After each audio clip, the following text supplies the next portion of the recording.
Welcome to People Who Inspire. Hi, I'm your host, Mary Dreliszak.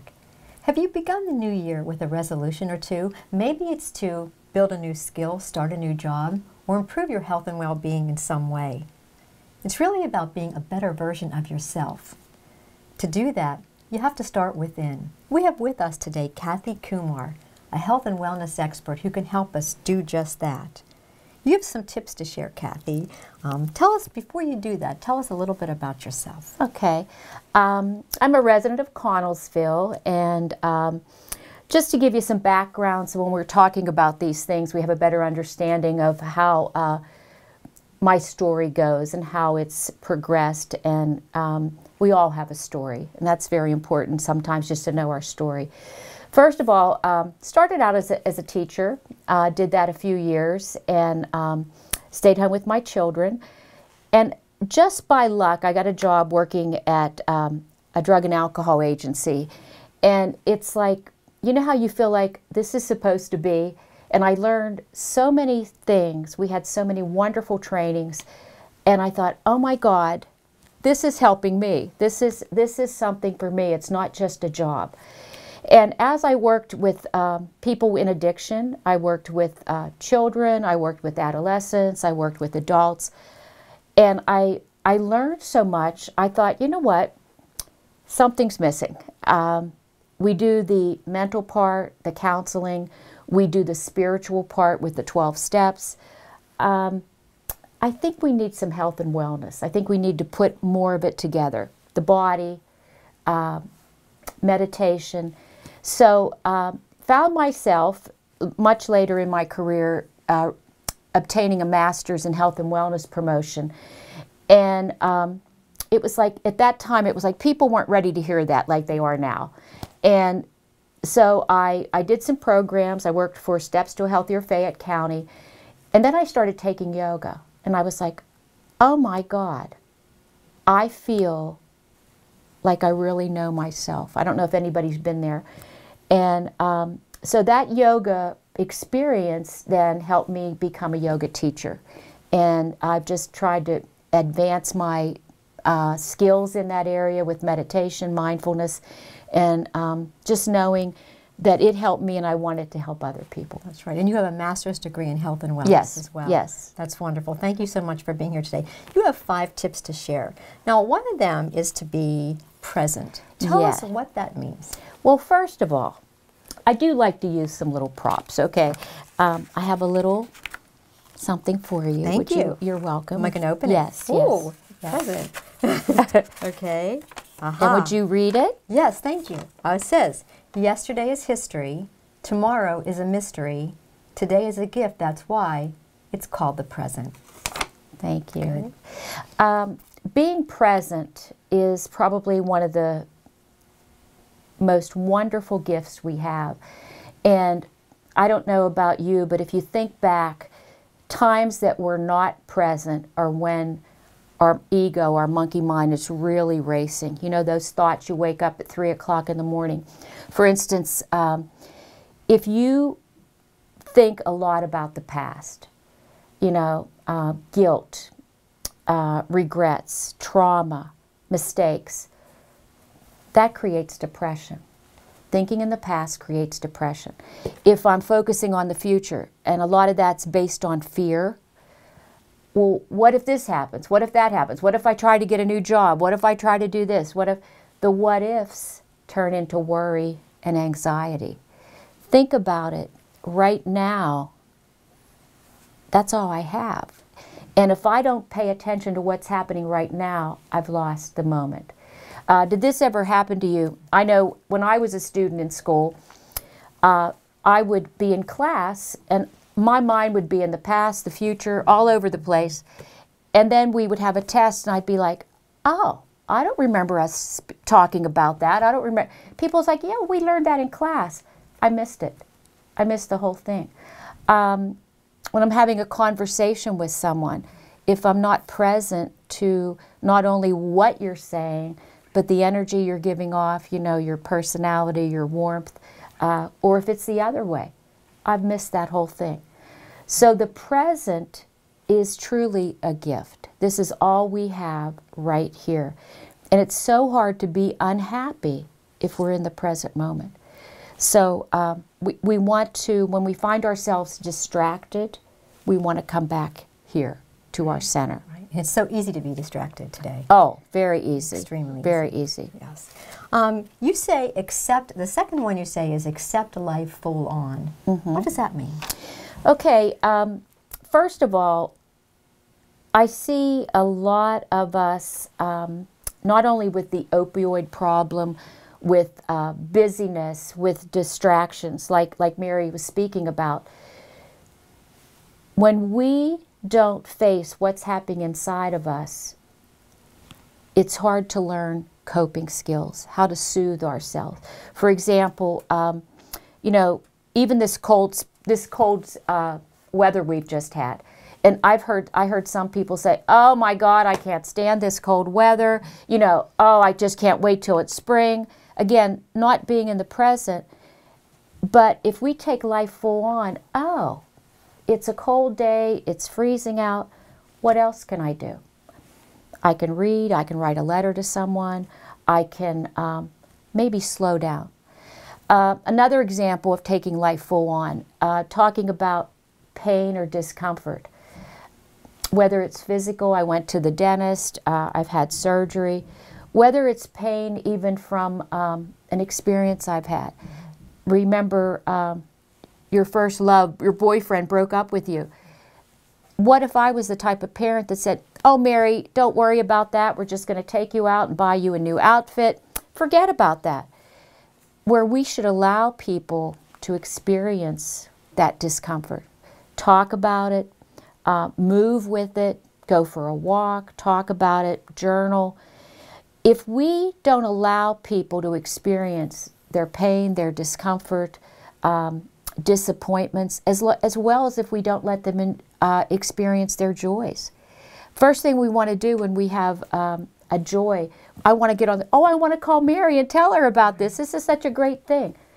And what happens is we don't learn how to soothe ourselves, and we look for distractions, that pill, that drink, busyness, shopping, gambling, perfectionism.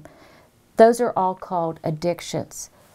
I distract myself away from looking what's going on inside me right now.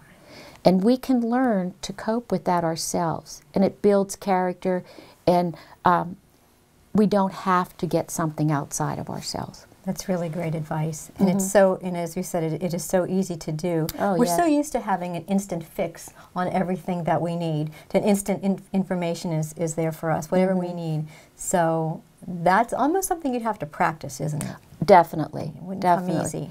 No, and that's where even mindfulness, which we'll talk a little bit about, coming inside, you know, not being all just about what's happening outside, coming inside, those are the things we can change, but they do take practice. They have to become habits, just like distracting has become a habit. That's right. You know? Don't reteach yourself a bit. Right, Yes. right. And that's patience, isn't it? Yes, it is. You also say to be grateful. What's the role of grateful Yes. gratitude in our lives? Yes. Gratitude, even if any of our viewers, yourself, are familiar with the 12 steps of recovery, and I just wanted to quote it. The 12th step is having a spiritual awakening as a result of the steps. We tried to carry this message to others, to practice these principles in all our affairs. What that means is we have gifts. We have, whether we want to call them virtues, values, principles, and we are actually born with these gifts. And gratitude, giving thanks, being appreciative, is one of the most healing things we can do, okay? For instance, during this cold snap, I hate to keep talking about the cold weather, but I went out a couple times and I thought, instead of saying, oh geez, I hate this cold, I can't do this, I said, thank my higher power, my God, my spirit, thank you that I have a house to go to. Thank you that I have, I don't have to go out to work today. Thank you that I'm here if somebody else needs me. And that's healing. Actually, right before I came, I was looking up a couple things to just expand on that. Gratitude has actually been researched. Physically, psychologically, spiritually, and financially. It's the glue that holds humanity together. And our fast-paced world has so many distractions, we forget about gratitude. For instance, in yoga, which is something I teach in the community, mindfulness meditation, we can come inside and just be grateful for that breath. That breath, I'm able to wake up today. So many of our people in the media, like Oprah Winfrey, has said, create gratitude lists. And it's like almost maybe the next thing we're going to talk about, even taking it like an inventory. Right. You know, what do I have? We always have a choice, and if you know Mary, she does a tour, a school tour, about making choices. We can choose to look at what we have and what we value, not money. Or we can choose to look about our scarcities, what I don't have. So there's always a choice. But looking at the positive, what's valued, we have it, it's freely given to us.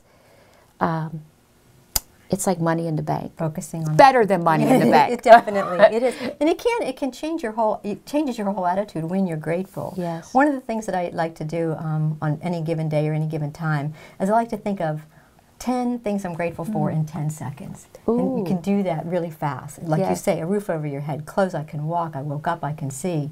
You can, and once you do that, you can't be in a not good of a mood after you've done a gratitude exercise, and it just becomes part of who you are and what you do. Even just the littlest things, and it can make a big difference in our lives. So thank you for. And may I just respond to that? Yes. I like how you said 10 things in 10 seconds, because that's responding. That's probably something we have in our intuition, our wisdom. We have it. We just have to clear all the fog and all the distractions to access it. That's right. So I liked how you said that. And starting that day on a gratitude Yes. note. So you talked about inventory, and really about just stopping and pausing and noticing who we are and what we're all about. Yes. Right. I know when Mary asked me about doing this little segment, and we were thinking about New Year's resolutions.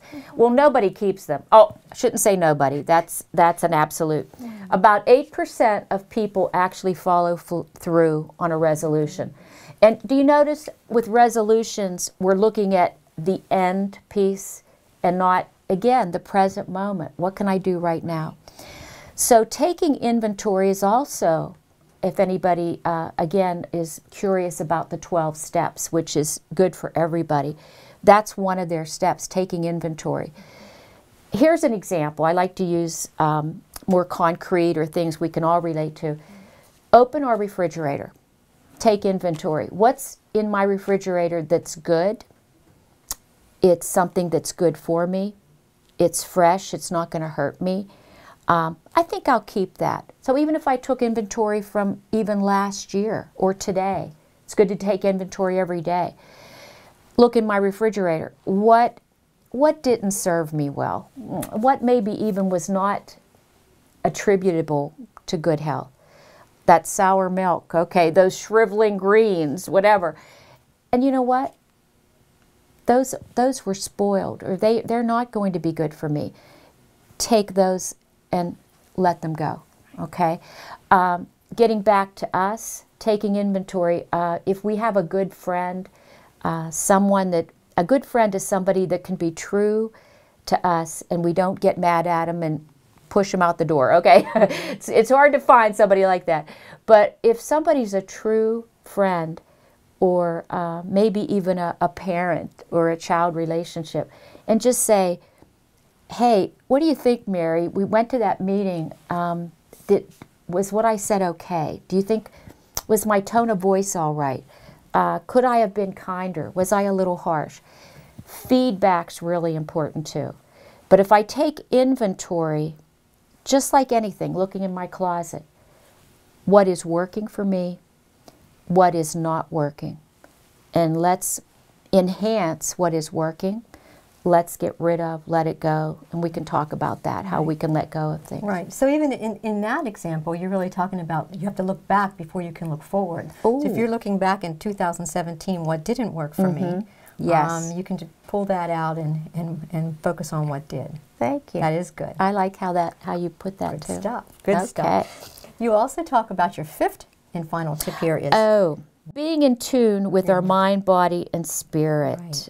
Okay. Let me just tell you a couple things. First of all, a lot of what we've done in our society is separate body, mind, and spirit. And you go to the psychiatrist, a psychologist, you go to the ear doctor, you go to the intestinal doctor, you go to the foot doctor. Where is my spiritual beliefs? Actually, could I show you a little example of that? Okay. Let's do it. Now, again, I like props because I'm a child at heart. And we all have that child inside us, but it's just appropriate times to bring it out. Not that bratty child. Yeah, okay. So we're going to be a little fun here with learning. Could we stand up? Sure. Okay. Now, this is a very expensive prop I made. But I want to show us, if we think of these ends of the rope, body, mind, and spirit. Right. Okay. Doesn't even matter if they're tangled down there. Very good. And we're going to think of up here, they're all working together. My body is in alignment physically. Right. And just even notice your posture, Mary. If you stand up, ground in, align yourself, your spine, shoulders up, back, and down. Right. Reach your arms to the floor. Do you feel pretty solid? Yes. Yes, okay. And you're in alignment, okay? Are you present with what we're doing right now? Yes. Okay, okay. Better be, or I'll miss something. Your mind, I know you come from a positive place. I know you live some of your values and principles. And I know spiritually. Okay. So, hopefully, if we can put all that together, my mind, body, and spirit, take that. Okay. Is that strong? Yes. Very. Could I break that? Not even if you try. No. Okay. Right. So they're woven together, and this can happen actually even with meditation, mindfulness, yoga. I can show you some things.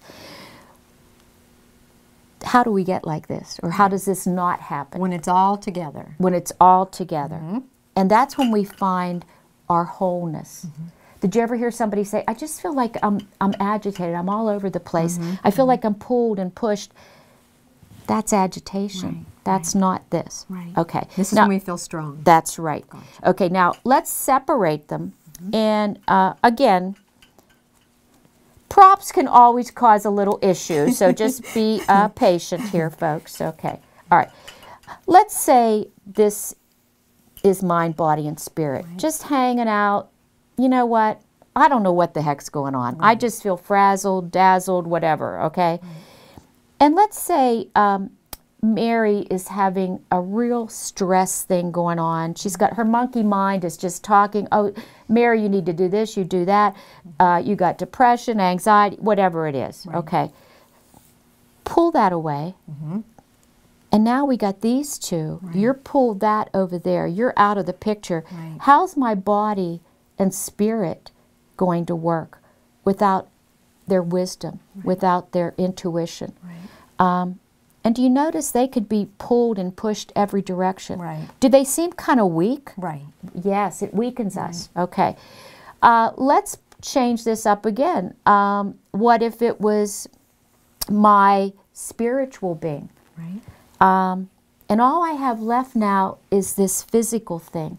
I don't have any spiritual practice, my values, my virtues, some path to follow. I don't know how to use my mind in a healthy way. I don't know how to access my wisdom, my intuition. What starts to happen to our body? Does it get a little weaker? Right. A little weaker? Right. Is it hard? Doesn't have that support. No, thank you. Thank you. So sometimes this is the end result of not putting everything together. Oh, why am I feeling these stomach issues? Why is I'm having these heart problems? Why is this going on? Because things can show up at different times. And a lot of times we don't take notice until, oh, I physically don't feel well.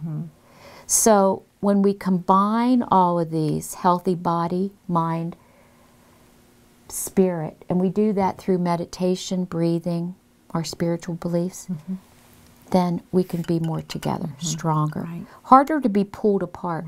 Do you notice too, even, you know I talk a lot about addiction because it's such a big thing today, but do you notice how if my body and spirit are weak, I'm more likely not to use my coping skills, my self-soothing. I'm gonna get, just fix me up. Right. So I love this example. It is very good. Okay. It is very good. And it shows that you need all three to be strong. Yes, and I like how you said support. Yes. And we can talk a little bit about that. Yes.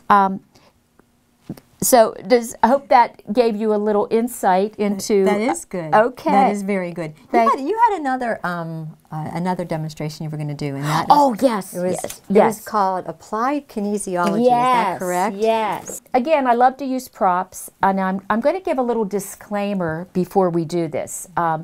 This is called applied kinesiology. I learned this years ago before I even knew what it was, but our body, our mind, our spirit is so bound by energy. It's bound by energy. And like we talked about, energy has to move. We can't get it stuck in our tissues and so on. Some people believe in this, some people don't. I personally believe, yes, my body knows what is good for it. Okay? So I'm going to, could I do this little test? Yes. On you? Okay. Could you set that down for a minute? This is our phone. Okay. Now, are you right or left-handed? Right. Okay. Would you bring out your right arm? Okay. Now, you're going to be very strong. I'm going to ask Mary something, and then you are going to resist, and I'm going to try to push your arm down. Okay. Okay. We'll say a truth that you know, your body knows, your mind, your spirit. Could you just say your name? Mary. Oh, she's pretty strong. Okay. Could you say your name is something else? Say my name is? My name is Sarah.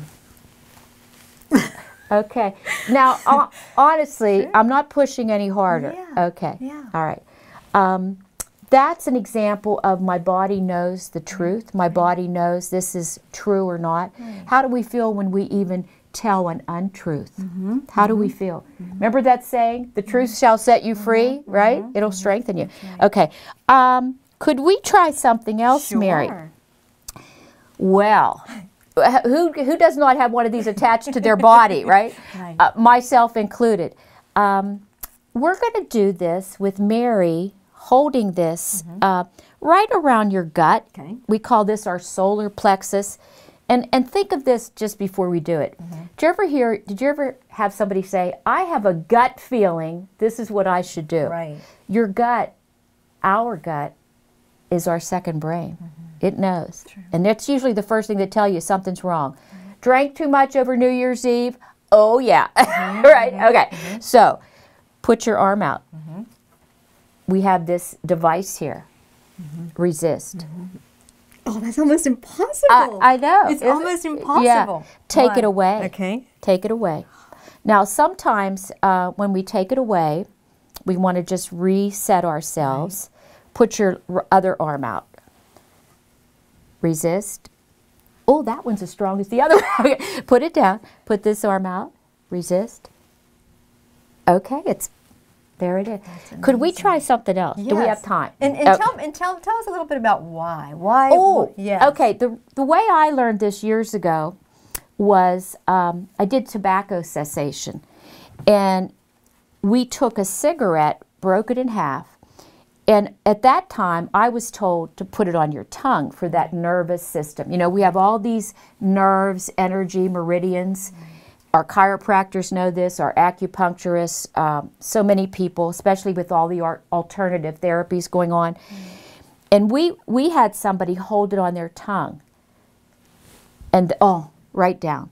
Then we'll try this, Mary. This is, you know, think about this. That's a good thing. That's a good thing. Okay. Hold that at your solar plexus, right, and put your arm out. Okay. Pretty strong. Yeah. Okay. Now, I don't want to get sued by whatever company this is. Okay. This is something that a lot of us think is healthy, granola bar. But I looked for something that had a lot of words in the ingredients that I have no idea what they are. Okay. Additives, not natural. Sure. Could you hold that at your solar plexus? Right. Bring your arm out. Okay. Doesn't matter Okay. which way. And resist. That is Isn't it? wild. Okay. That's like, I can tell you, I am You trying are. very hard to be strong. You are, yeah. But so this is a thing, maybe we try to tell an untruth to ourselves. Right. It doesn't hurt if I take this drug. It doesn't hurt if I spend more money than my family needs. It doesn't hurt. So do we see how that it's an untruth. Right. It's an untruth. Our body knows. Listen to our body. We do this with meditation, mindfulness, yoga. Come inside. That's right. Oh, those are excellent. Thank you so You're much, welcome. Cathy. That You're welcome. was wonderful, and that's what we do need to do. Thank you so much for You're that. welcome. Okay. Thanks so much for being with us, Cathy. Those were great tips to share. Whatever our goals are moving forward, we know that first we have to get in tune with who we are and what we want to be on the inside. And the tips that you shared today help us to be, as a whole, the best version of ourselves. Thanks so much for being with us. Have a wonderful 2018. Let these things help you be your best version of yourself. Thanks so much for being with us. Thanks, Mary. Thank you.